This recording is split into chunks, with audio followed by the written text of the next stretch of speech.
welcome our listeners to another episode of the Energy Central Power Perspectives podcast. Located in New York City, I'm your host, Jason Price of West Monroe Partners and Community Ambassador for Energy Central. Joining me is my colleague, Matt Chester, Community Manager for Energy Central and located in Orlando, Florida. Matt, how are you doing today? Hi, Jason. I'm doing great. Thanks for asking. And I know we have an important guest on the way, and I'm excited to learn from him. That's right. Matt, you're approaching 5 p.m. Eastern time, and that means you're about to hit peak energy use. Are you adjusting your power use as a result? I know that I probably should, and I do reduce power when I can, but during the summers in Florida, it's pretty tough sometimes. Well, as utilities modernize, we see concepts such as time of use rates become more popular. That is, the rate per kilowatt hour at, say, 9 a.m. may be different than, say, at 2 p.m. or even at 9 p.m. The principle of time of use rates is meant to serve the objectives of both the utility and the customer. So, Matt, it's likely you're on the time of use rate plan and you may not even know it. I'll make a note to reach out to my utility provider to find out. Well, to help us understand a little bit more about the time of use rates and why utilities are adopting such programs is James Riley. James has been an Energy Central member since 2014 and is now a partner at Apos Advisors, where he advises technology and service providers to the industry on their product and go-to-market strategies. Or as he prefers to say it, help those companies help utilities as they seek to address the challenges and opportunities associated with an industry and transformation. Before we dive into the forward-looking and quickly developing topic, we want to first thank our sponsors who make this podcast possible. To West Monroe. West Monroe works with the nation's largest investor-owned utilities in their telecommunication, grid modernization, and digital and workforce transformations. From defending a rate case to preparing a business case, West Monroe utilizes a multidisciplinary team that blends utility, operations, and technology expertise covering topics such as aging infrastructure, electric vehicles, AMI, MDM, and ADMS deployments, and industry disruptors like DERs and cybersecurity. To Esri, an international supplier of geographic information, GIS software, WebGIS, and geodatabase management applications. To Guidehouse, formerly Navigant Research, a premier market research and advisory firm covering the global energy transformation. And to Hancock Software, streamline commercial and residential energy efficiency retrofits. Their customers deliver more than double the number of retrofit projects with the same energy engineering staff. Now let's bring on our guest, James Riley. James, it is a pleasure to have you on today's episode of The Power Perspectives. Well, thank you for having me, Jason. I'm really looking forward to the discussion. James, you live in California, and as we know, in mid-August, the entire region was experiencing a suffocating heat wave. Death Valley reported the highest temperatures recorded on Earth, a staggering 130 degrees Fahrenheit. So as a result, California was desperate for more power. And although we joked at the top of the show for Matt to adjust his AC to save power, this is exactly what all residents of the Golden State were asked to do, as a statewide flex alert was issued during the hours of 2 and 9 p.m. On some days, CAISO forecasted insufficient power at around 5 p.m. and on a number of days that rolling blackouts occurred. So, as a resident of California and as a utility customer, tell me about your experience during this time period. It would have been pretty hard to miss the heat wave, to be honest. Working from home, as I guess many of us are right now, certainly made me more conscious of my electric usage behavior and what I might be able to do to avoid the chances of experiencing a blackout during the heat wave. I know I received several emails from my electric utility, emails asking me to conserve energy, stressing the key conservation hours of between 4 and 9 p.m., and providing recommendations as to how to save energy, such as setting my AC thermostat to 78 degrees, avoiding the use of large appliances, but also things like switching off unnecessary lights. Did a little bit of digging and looked across not only my own utilities website, but the websites of all three investor-owned utilities in California, and the messaging was remarkably consistent. The Flex Alert, which was issued at the state level, was front and center, basically saying rolling blackouts could occur at any time, but particularly in the afternoon hours. And all were providing energy conservation tips and tricks for customers to follow to help reduce peak demand and try and avoid those rolling blackouts. I have to say, kind of reflecting on the tips that were being suggested, that they were the same tips and tricks that utilities have been advocating ever since California introduced time of use pricing and a statewide 4 to 9 p.m. window. James, what do you think were the major factors that contributed to the situation, and how might this be mitigated in the future? Right. Oh, well, gosh. There seem to be a lot of opinions as to why it happened. And we talk about spinning up power generation quickly. I think the blame game ramped up even faster, with fingers being pointed in multiple directions. One thing that everybody can agree on is that the heart of the problem was that record-breaking heat wave. But really, that was probably not the only factor. Maybe CAISO failed to fully anticipate just how bad the heat wave was going to get and simply hadn't procured and made available enough power. Maybe CAISO also didn't anticipate the heat wave would affect neighboring states such as Arizona and Nevada. I don't know if you know, but California sources about a third of its energy from other states. And with the heat wave hitting those neighboring states, they were holding on to their power, and extra power for California simply wasn't available. Maybe California's mandate to get to 100% carbon-free electricity by 2045, and the fact that the state is already running on 33% renewables, has made the state more susceptible to demand shortages during heat waves. And maybe that was exacerbated when one of the natural gas peaker plants that are designed to go online rapidly in the event of a power supply shortage, that make up dispatchable generation in California, failed to come online when called upon. Hard to say exactly what caused the rolling blackouts. It will not be a simple problem to solve either. Certainly mitigation in the future will likely require effort on at least three fronts. And I mentioned dispatchable generation, the ability to switch online generation plants at short notice to cover shortfalls. So, one thing would be to ensure that sufficient functioning dispatchable generation is available, particularly in the hours of 4 to 9 p.m., when California experiences what's called the duck curve, when the renewable sources of energy, particularly solar, drop off as the sun starts to go down, but demand tends to stay relatively level, and so there's that peak demand for non-renewable sources. Another area is probably ongoing investment in energy storage capacity. California over-generates solar power during the middle of the day. Energy storage capacity could time shift that over-generation and make it available as the sun starts to go down and the pinch point occurs. The third course of action is around energy demand management.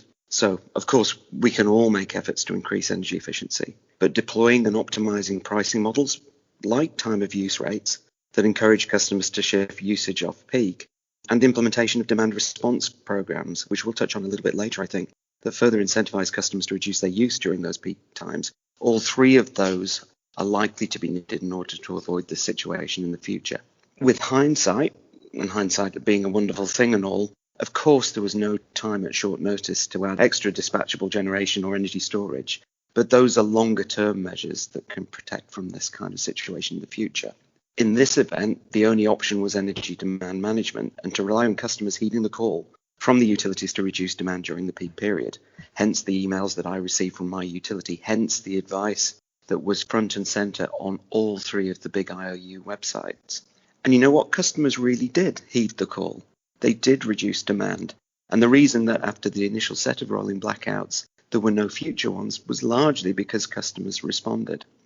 I was mulling over this the other day, and I think my takeaway, at the risk of stating the obvious, is customers will actually reduce their use a little in response to the higher prices that TOU has in the peak periods.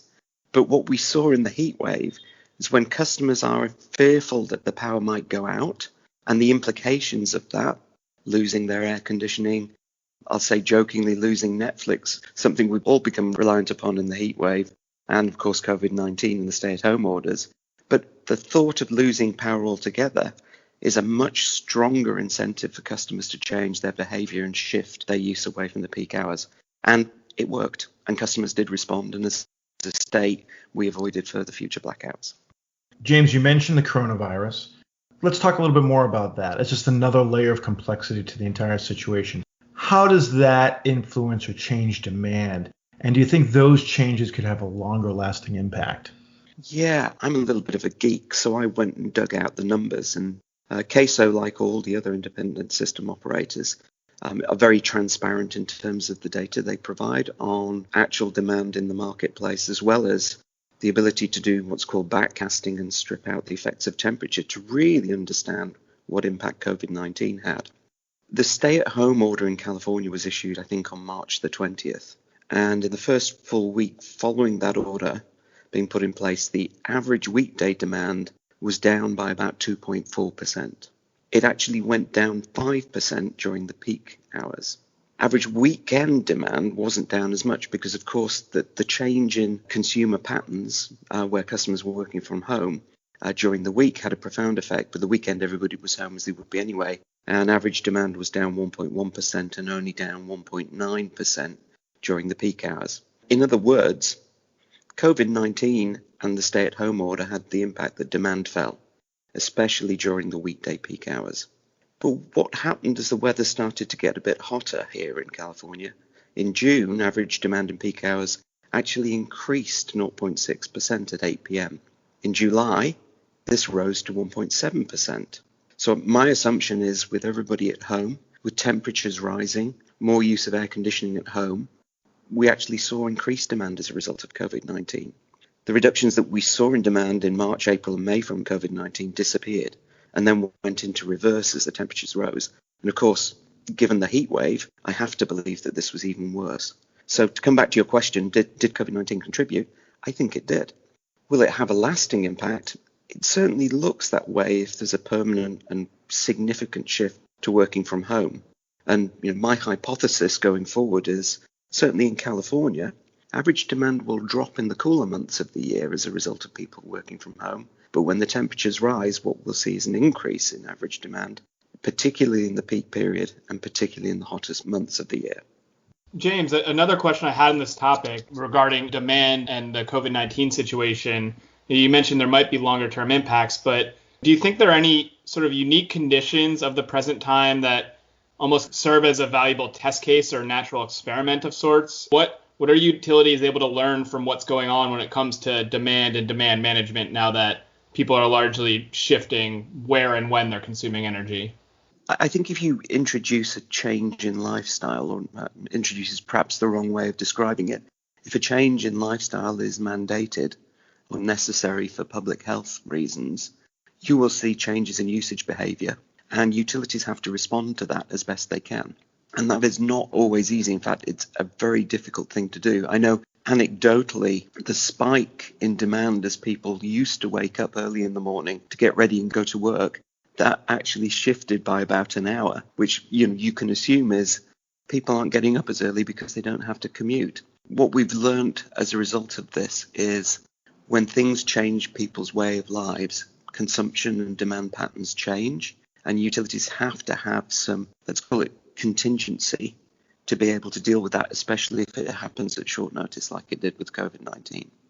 You recently authored a piece for Energy Central entitled "The Times They Are Changing," in which you describe your own transition to a time of use rate and the increasing complexity of rates being offered to the customers. How are time of use rates different than the traditional rate models used by utilities? Well, first of all, I hope you like the Bob Dylan reference in the title of that article. Let's talk about traditional rate models. And traditional rate models, i.e. tiered pricing, the price you pay for every kilowatt hour that you consume really depends on your cumulative consumption within your billing period. What does that mean? It means the consumption tiers are typically based upon a baseline, which utilities use as a proxy for, let's call it deemed reasonable use, given your climate zone that you're in, given the type of property that you're living in. Prior to my move to a time of use rate, I was on a tiered rate. I paid one price for all my consumption of 130% of my baseline, a more expensive price for any consumption between 131 and 400% of my baseline, and then a really super expensive price if my consumption went above 400% of my baseline, something that locally here is referred to as a high usage charge. So I was very much incented to limit my consumption, or I would pay more money. It didn't in any way try to change my behavior other than the more you consume, the more you pay. The more you consume, the higher the rate that your price that you pay per kilowatt hour. Okay, but as the shift towards renewable energy sources continue, Many in the industry worry about being able to provide power to customers when demand is at peak. So how can these rates and other pricing mechanisms and programs ensure the lights stay on when demand is at its highest? Yeah, great question. As I said, a tiered rate encourages me to use less. What a tiered rate doesn't do is encourage me to use less at certain times of the day, i.e. when demand in the market typically peaks. This is what time of use rates are designed to do. It matters not just how much I use on my time of use rate, but also when I use it. And I pay substantially more, as does every other customer, on time of use rates for each kilowatt hour I consume during the peak hours of 4 to 9 p.m. than I do at other times. I can, of course, therefore save money by shifting my usage to off-peak, and we also have a time of use block here called super off-peak, when there's an abundance of electricity available in the state and prices are cheap in the wholesale market, and those savings are passed on to me as a customer if I can move my usage to those times of day. Across California, time of use rates are being rolled out to all customers, and this is designed to help flatten the peak of non-renewable demand between 4 and 9 p.m. There are other things that the utilities are doing, particularly here in California, in addition to TOU rates, introducing a number of demand response programs, again aimed at reducing peak demand in those hours of 4 till 9 p.m. There's something called critical peak pricing, which is an additional charge levied often between the hours of 2 p.m. and 6 p.m., but on the handful of days when extremely high demand is forecast. And of course, that basically means if you don't reduce the amount of electricity you're consuming, you will pay more. So it's a disincentive to consume during those peak hours. There are other programs like AC Saver programs, where in return for giving the utility the ability to control your thermostat or your AC on those critical days, you can receive an annual bill credit.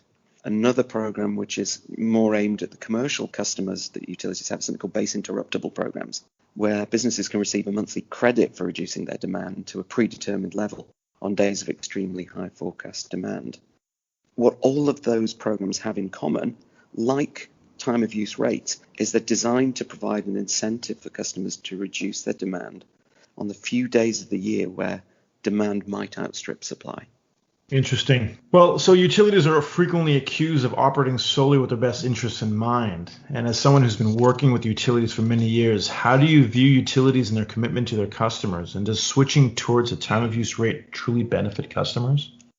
I guess my own experience, having worked in the industry for about the last 15 years, is overwhelmingly utilities try to do the right thing by their customers. Something that, of course, is reinforced by careful governance and regulation. The example I often give here is investor-owned utilities don't make money from each kilowatt hour that you as a customer consume.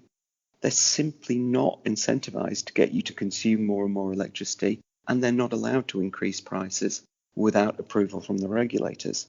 Where investor-owned utilities make money is from a rate of return on the capital employed, the investments that they're making in transmission distribution, the investments they're making in smart meters. And that percentage rate of return they're allowed to make is granted by the regulators. And in the past, I know organizations like J.D. Power have actually done studies and analyzed and found that there's a very close relationship between customer satisfaction and the rate of return that regulators grant to the investor-owned utilities. In other words, it pays to keep your customers happy. So not only do I see on the ground that utilities are trying to do the right thing, they're financially incented to do the right thing, and they're simply not in the business of trying to make their customers' lives difficult because it makes more profit. If anything, the reverse is true. But do TOU rates really benefit the customer? I think they do. They're proven to be thus far an effective part of the kind of energy demand management strategies I talked about earlier. These rates help to loosen the grip of non-renewable energy sources. I'm a big believer in moving towards renewables. I think that's good for the environment. I think it's good for our health. It also could reduce the price of energy for us in the future. So indirectly, one could argue that the introduction of time of use rates that facilitates greater adoption of non-renewables helps us all on a journey towards a clean, reliable, affordable, and sustainable energy future. When time of use rates are introduced to existing customers, what do the adoption rates typically look like? And what tactics have you seen utilities deploy to ensure the successful adoption of these rates? There are generally two strategies, which we'll call opt-in and opt-out. An opt-in strategy is where customers are given the chance to move to TOU rates if they want to, and they'll only be enrolled if they take action to do so. On the other hand, an opt-out strategy is where all customers will be moved to a TOU rate unless they specifically ask not to be. So the question is, which is the better strategy? There was a study done, I think, back in 2016 by the US Department of Energy, specifically to compare the effectiveness of the opt-in versus opt-out strategies in terms of rates of adoption, peak reduction, and retention once customers had made a decision. I won't go into detail in the statistics because that will bore you, but the data showed that the opt-out strategy, whereby everybody is enrolled but given the chance to decide not to be if they so deem, was by far the most effective at achieving the end goal, which is peak reduction for the reasons that we've talked about. Of course, when you opt everybody in and people have to make a decision to opt out, adoption rates are much higher. You're comparing, say, 15-20% adoption on an opt-in strategy to around about 97% adoption on an opt-out, because you're enrolling everybody. And there's an element of, let's call it inertia in customer behavior.